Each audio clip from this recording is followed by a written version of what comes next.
Hai guys, ketemu lagi sama aku Indrianisa di NFT Academy Indonesia tentunya ya di mana lagi?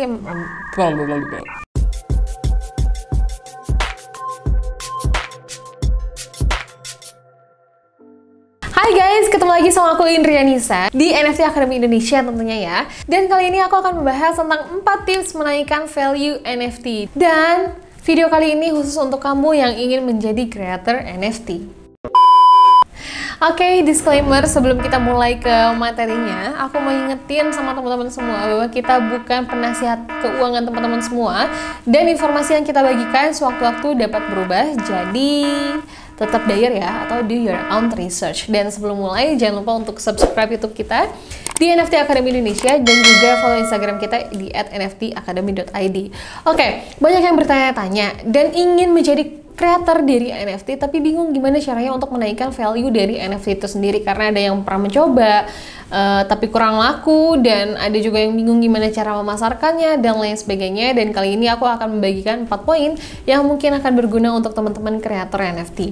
Untuk poin yang pertama, ketika teman-teman ingin menaikkan value dari NFT yang teman-teman buat, adalah kekuatan besar dari art itu sendiri atau storytelling. Karena banyak banget orang yang membeli suatu project, bukan hanya project ya, ini di bisnis umum, orang atau market kita membeli produk yang kita miliki atau project yang kita miliki bukan berdasarkan bentuk atau art itu sendiri atau produk itu sendiri, tapi melainkan dari storytelling atau cerita di balik produk itu sendiri. Untuk contoh projectnya adalah Avarik Saga, kamu bisa lihat di websitenya nih, websitenya. Nah, teman-teman bisa lihat di situ storytellingnya tuh bagus banget. Jadi Avarik Saga ini adalah sebuah project yang memang dia berkaitan dengan game juga dan ada beberapa karakternya. Tapi project ini dia menceritakan setiap karakternya itu sangat mendetail. Contohnya kayak ada penyihir dan lain sebagainya. Teman-teman bisa lihat di webnya. So, teman-teman juga udah pasti pernah dengar ada kalimat yang mengatakan bahwa people don't buy what you do, they buy why you do it. Jadi tentunya orang-orang akan membeli ceritanya, bukan produknya. Oke, number 2, be specific in your ask. Jadi teman-teman harus melakukan sesuatu terlebih dahulu sebelum kalian menawarkan produk atau project yang teman-teman buat kepada market. Contohnya apa ya? Contohnya salah satu teman-teman bisa membuat cerita ya. Kayak tadi poin number 1, teman-teman bisa membuat cerita di balik kenapa project tersebut dibuat atau kenapa project itu ada, atau misalnya project kalian itu berupa karakter mahasiswa atau karakter pelajar, kenapa harus pelajar, kenapa karakter pelajarnya harus ada yang nakal, yang baik, misalnya kayak gitu. Nah, itu teman-teman bisa kemas menjadi sebuah cerita yang unik dan juga itu akan memancing atau menjadi sebuah interest bagi market yang akan membeli project teman-teman semua. And number 3, ada buat community atau build a community. Kenapa? Karena komunitas adalah hal yang sangat penting. Karena komunitas bisa membuat para membernya itu solid atau para pembeli project kalian itu solid. Dan aku juga punya salah satu cerita ketika aku membeli sebuah project di OpenSea. Kemudian sebelumnya aku emang dapetin whitelist dulu di Discord-nya, dan Discord ini adalah salah satu aplikasi messenger ya yang bisa kalian gunakan untuk membangun komunitas NFT itu sendiri.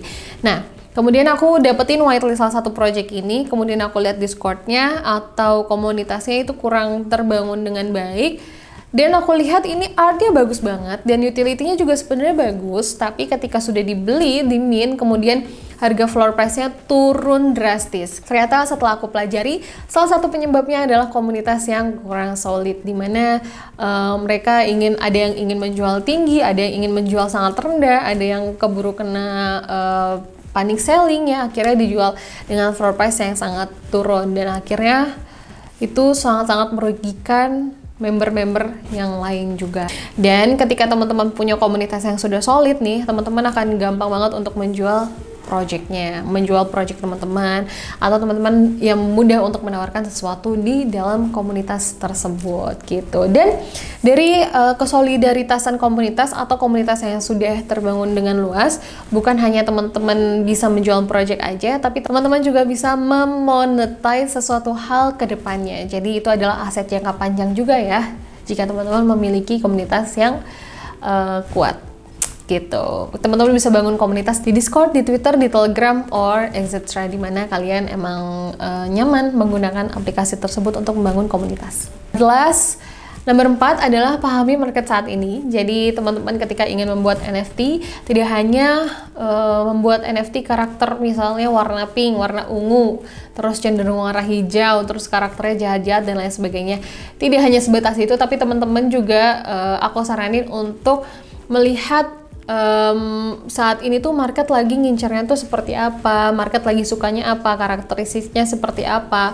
Kalau yang aku lihat saat ini trennya adalah seperti project Invisible Friend, dimana dia warnanya lebih ke pastel, terus karakternya tuh lucu-lucu kayak gitu. Nah teman-teman juga bisa buat project yang serupa dengan itu, dengan warna yang serupa, tapi bisa dengan karakter yang berbeda dan juga keunikan tersendiri gitu. Kenapa harus seperti itu? Karena kita udah tahu nih market itu sukanya yang gambar yang seperti itu atau project yang seperti itu ya. Teman-teman juga bisa membuat project yang serupa sehingga teman-teman bisa meraup market yang sama atau yang sesuai kayak gitu. Atau misalnya teman-teman juga mau bikin project sendiri juga boleh banget, tapi akan butuh waktu yang cukup panjang untuk mempromosikan lagi projectnya, terus mencari orang-orang yang emang suka dengan karakter seperti itu dan lain sebagainya kayak gitu. Nah teman-teman, itu dia 4 tips dari aku untuk kamu yang ingin menjadi creator NFT.